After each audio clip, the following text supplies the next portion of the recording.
The USS Paul Hamilton was launched in 1993 from its home port in San Diego.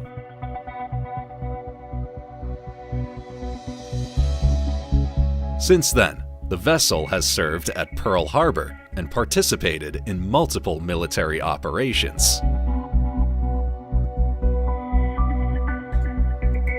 The crew is well prepared for whatever the U.S. Navy may ask of them, but that doesn't mean that life aboard such a vessel is easy.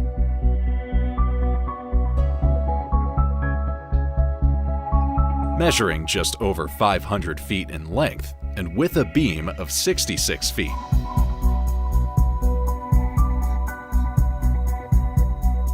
The Paul Hamilton is home to 300 servicemen and women. During their deployment, the crew may participate in any number of exercises. Hey, all you, man. Yeah, he's got his kid. All right, he's getting his bottle. Do not turn your bottle on. You will don't release. Including weapons tests using any of the ship's advanced missiles and guns.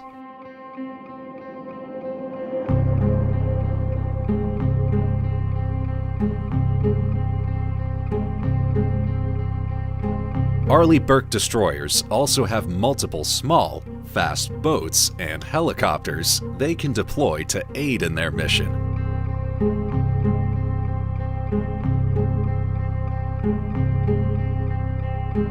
Though life aboard the Paul Hamilton can be exciting, it can also be mundane.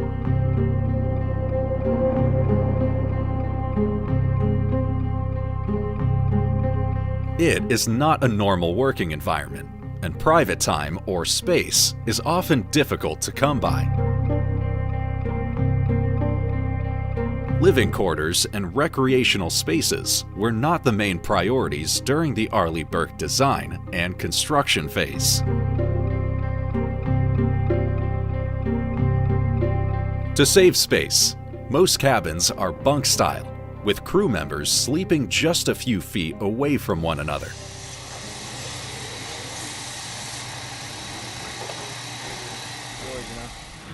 Rooms typically house up to 24 people who share one shower, 3 sinks, and 2 toilets.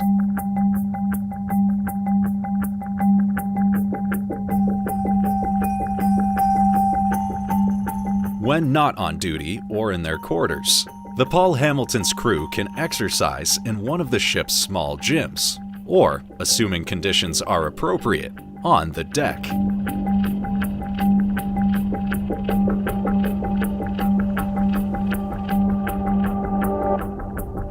The U.S. military has always prioritized fitness, as crews never know what they might encounter at any given time.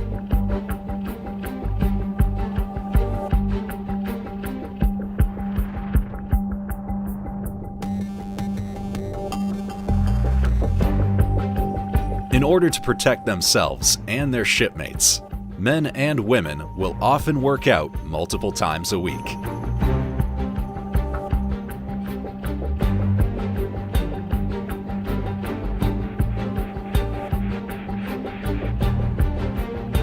They also have access to the mess for freshly cooked food 3 times a day.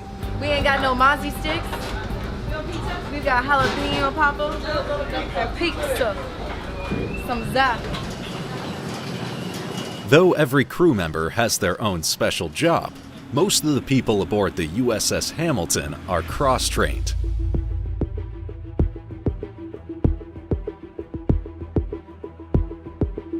This allows them to step into virtually any role when needed.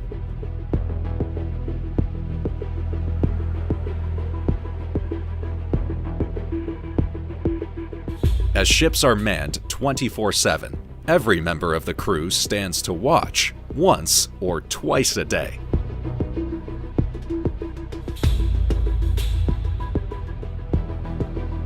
When not on mission, the crew will typically undergo a series of drills and training events, ranging from firefighting to weapons training and beyond.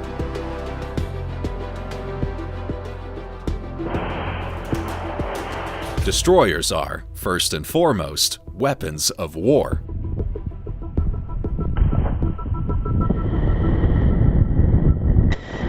The sheer amount of offensive and defensive systems on board is extremely impressive when it comes to modern Arleigh Burke vessels, like the Paul Hamilton. The average destroyer features a single cannon on the front deck, typically a Mark 45 5-inch gun.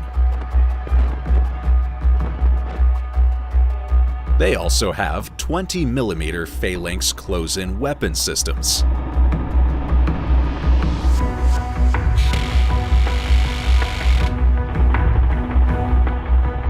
An automated turret capable of firing 20mm rounds at incoming enemy boats, aircraft, or missiles.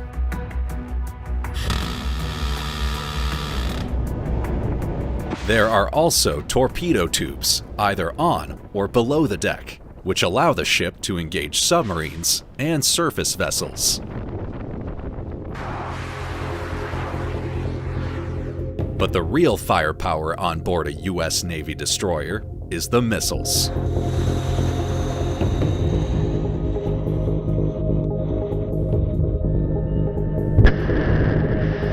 Each ship carries a variety of surface-to-air, ballistic, and cruise missiles.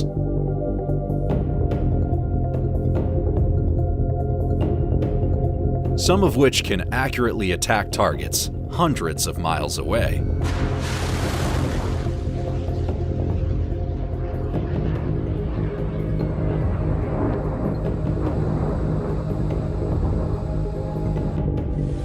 And despite the destructive power of weapons like the Tomahawk and the E-Ram, not all of these missiles are intended for offense alone.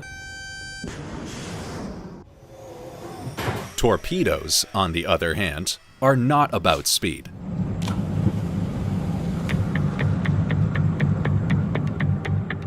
Instead, they are designed to do maximum damage to the heavy, armored hulls of other warships.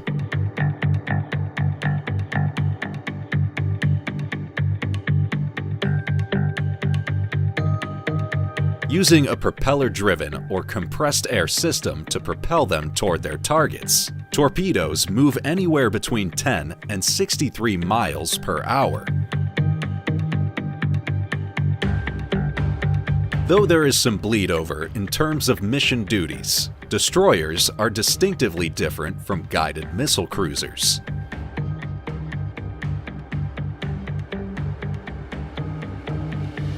Typically, the latter are the largest ships in the fleet. After aircraft carriers and amphibious assault ships. These vessels use powerful combat systems such as Aegis to attack strategic or tactical targets on land or sea. They are also equipped to defend against aircraft or other ships using a variety of different weapon types.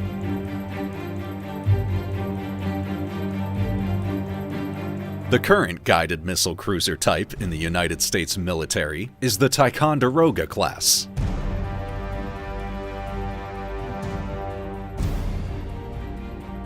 These ships measure around 570 feet long and are just 55 feet wide.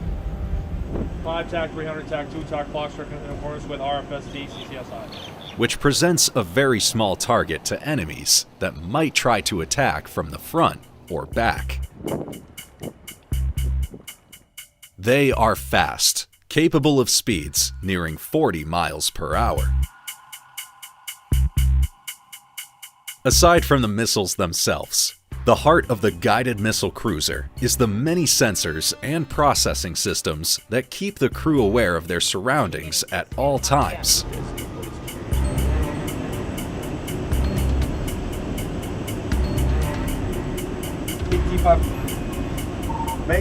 Ticonderoga-class ships feature multiple types of surface radar and sonar, as well as electronic warfare suites and decoys.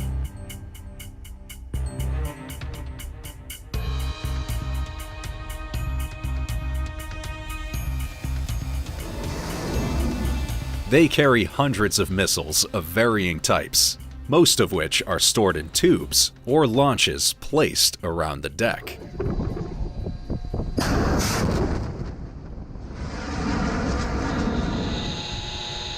Defense is also a priority when it comes to guided missile cruisers and their crews, be that the defense of their own vessel or other ships in the battle group. Like the Arleigh Burke destroyers, they also feature a CWIS system.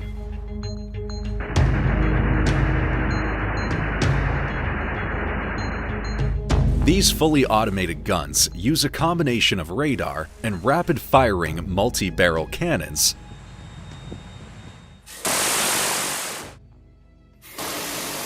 They fire 20mm rounds capable of doing immense damage to any target.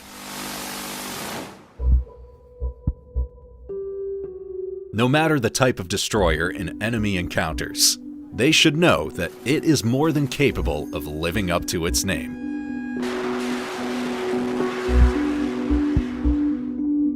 Não se esqueça de dar um like neste vídeo, se inscrever em nosso canal e ativar o sininho para receber notificações de novos vídeos.